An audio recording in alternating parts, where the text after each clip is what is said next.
Bonjour et bienvenue à tous pour cette conférence du Fonds Alimentation Santé sur les horaires de travail atypiques et la conséquence sur les comportements alimentaires et quels sont les leviers d'action par rapport à ces horaires atypiques et les comportements alimentaires. Alors si nous sommes sur un format un petit peu inédit pour le Fonds Alimentation Santé et si nous sommes seuls dans notre grande salle parisienne, sachez que vous êtes quand même 400 à vous être inscrits sur cette conférence. Donc bienvenue à tous et merci de votre participation aujourd'hui en ligne. Je me présente, je suis Magali Bocquet, je suis directrice recherche, financement et projet au sein de l'Alliance 7, mais ce n'est pas avec cette casquette qu'on m'a demandé d'intervenir aujourd'hui, c'est avec ma casquette d'ex-pilote du groupe de travail étude des comportements des populations générales et spécifiques qui a vu le jour au Fonds Alimentation Santé en 2013 et qui a agi jusqu'en 2017 et qui a notamment qui s'est préoccupé de ce sujet sur les horaires atypiques. Alors pourquoi ce sujet est important aujourd'hui ? Aujourd'hui, ça représente 44% de la population des personnes salariées qui sont concernées par ces horaires atypiques.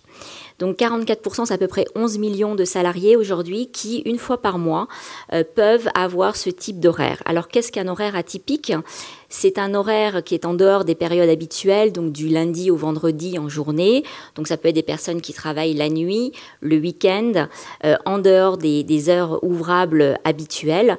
Voilà ce qu'on appelle horaire atypique. Et pourquoi s'intéresser à ces horaires atypiques ? Tout simplement parce qu'il peut engendrer des perturbations sur le rythme biologique. Et c'est pour ça que le Fonds Alimentation Santé a souhaité s'intéresser à ces sujets. En 2016, au sein du groupe comportement des populations spécifiques et générales, il a été proposé de faire un appel à projet parce qu'en faisant un petit topo de tout ce qui existait, il semblait manquer de la donnée sur ce sujet des horaires atypiques. Donc un appel à projet a été lancé, cet appel à projet était doté d'une somme de 250 000 € et nous avons reçu 11 dossiers pour répondre à cet appel à projet. Et sur ces 11 dossiers, 2 dossiers ont été financés par cet appel à projet. Et l'objet de cette conférence est justement de vous partager aujourd'hui les résultats de ces 2 études qui ont été financées par le fonds. Mais au-delà de ces 2 études qui vous seront présentées en milieu de conférence, nous allons avoir d'autres intervenants qui sont avec moi aujourd'hui dans cette salle et qui vont vous donner un éclairage sur à la fois le panorama et les profils de ces salariés en horaire atypique, mais également les conséquences sur la santé et également vous faire un petit topo des outils qui sont déjà existants. Alors, je vais me permettre de vous présenter les différents intervenants. Donc, nous aurons avec nous Monsieur Patrick Pommier, donc, qui est chef du département des relations professionnelles et du temps de travail à la direction de l'animation, de la recherche et des études statistiques. Et Monsieur Pommier va nous éclairer un petit peu sur le profil de ces travailleurs en horaire atypique.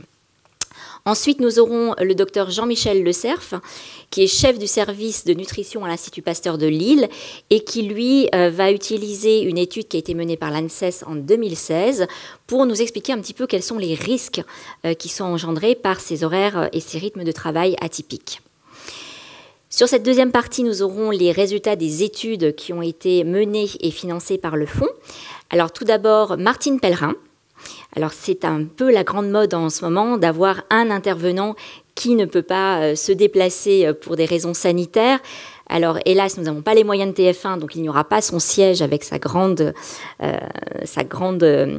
grand écran avec son image. Mais en tout cas, le Fonds Alimentation Santé a mis tout en œuvre pour que nous puissions avoir les résultats de cette étude. Et Martine Pellerin a été enregistrée et nous aurons le lancement de son enregistrement avec les résultats de son étude qui sera projetée.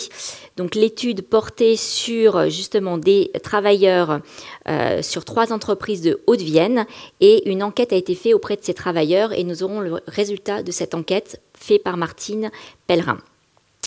Suzanne Lancrier, qui est ingénieure chef de projet nutrition également à l'Institut Pasteur de Lille, nous présentera, elle, le deuxième projet qui a été financé par le fonds, à savoir un programme qui a été mis en place pour prévenir justement les risques de ces comportements alimentaires et de ces horaires atypiques. Et ce programme s'appelle Prévod. Et en conclusion, nous aurons une mise en perspective avec des cas pratiques qui seront présentés par Catherine Le Fur. Catherine Le Fur, qui est docteur S Nutrition et qui nous partagera un petit peu son expérience avec des cas concrets qui ont été mis en place en entreprise.